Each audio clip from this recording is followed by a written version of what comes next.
আজকে ছেলের আবদারে আমি একটা গল্প টাইমের মধ্যে চাউমিন বানিয়ে আপনাদের সামনে। তো প্রথমে তেল দিয়ে বরবটি ও আলুটাকে ভেজে নিচ্ছি। আগে থেকে সিদ্ধ করে রেখেছিলাম বাঁধাকপি, জল ছাড়িয়ে নিচ্ছি। তো গরম করে চাউমিনটা ভিজে রেখেছিলাম। এর পাশে দেখুন আমার বরবটি ও আলু নাড়া হয়ে গেছে, দেখুন লাল লাল করে ভাজা হয়ে গেছে। তো সিদ্ধ করে রাখা বাঁধাকপি আমি দিয়ে দিচ্ছি ওর উপরে, ভালোভাবে নাড়াচাড়া করে নিচ্ছি। তো তার মধ্যে নুন দিয়ে দেবো কিছুটা অল্প পরিমাণে। দেখুন আমার ভালো করে ভাজা হয়ে গেছে। তো তো বাঁধাকপি ও আলু বরবটি সব নাড়াচাড়া করে ভালোভাবে ভাজা করে নিয়েছি।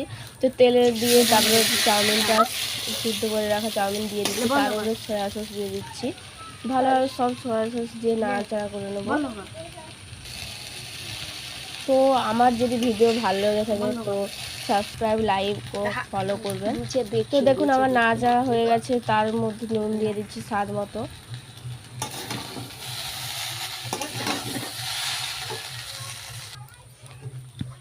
তো নাড়াচাড়া হয়ে গেছে দেখুন, আবার একটু ভালোভাবে নুন দিয়ে আবার নাড়াচাড়া করে নেব। তো তেল দিয়ে দিচ্ছি কড়াতে দেখুন। তো আমি চাউমিনটা তুলে রেখে দিচ্ছি সাইডে।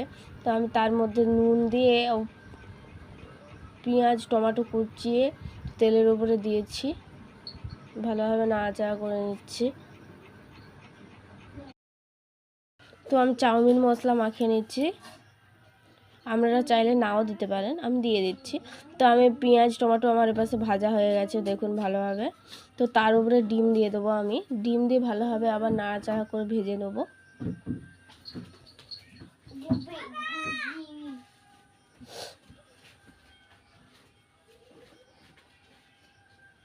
তো দেখুন আমার ভাজা হয়ে গেছে,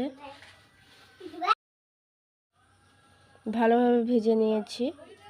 তার উপরে দিয়েছিলাম গাজর কুচা, তো ভালোভাবে সেটাকেও নাড়াচাড়া করে নিতে পারেন। তো আমি এখানে একটু ভেজে নিচ্ছি, আপনারা চাইলে কাঁচা দিয়ে খেতে পারেন। তো দেখুন আমি ভালোভাবে ভেজে নিচ্ছি, তার উপরে চাউমিন মশলা মাখানো সে দিয়ে দিচ্ছি চাউমিন। তো ভালোভাবে এভাবে নাড়াচাড়া করে তো আপনারা অল্প টাইমের মধ্যে রেডি করে নিতে পারবেন চাউমিন। তো আমার ছেলে এপাশে চলে এখন হয়ে গেছে আমার চাউমিন। তো এপাশে আমার ছেলেও চলেছে দেখুন, সাইড থেকে ছেলে এসে আমার চাউমিন মাখানো ছিল সেই গামলা থেকে চাউমিন খেয়ে নিচ্ছে। তো ওকে এবারে দিয়ে দেবো চাউমিন, ও নিয়ে চলে যাচ্ছে দেখুন বসে বসে ও খাবে কীরকমভাবে। তো হ্যালো বন্ধুরা, রেখে দিচ্ছি, এবার বাই বাই।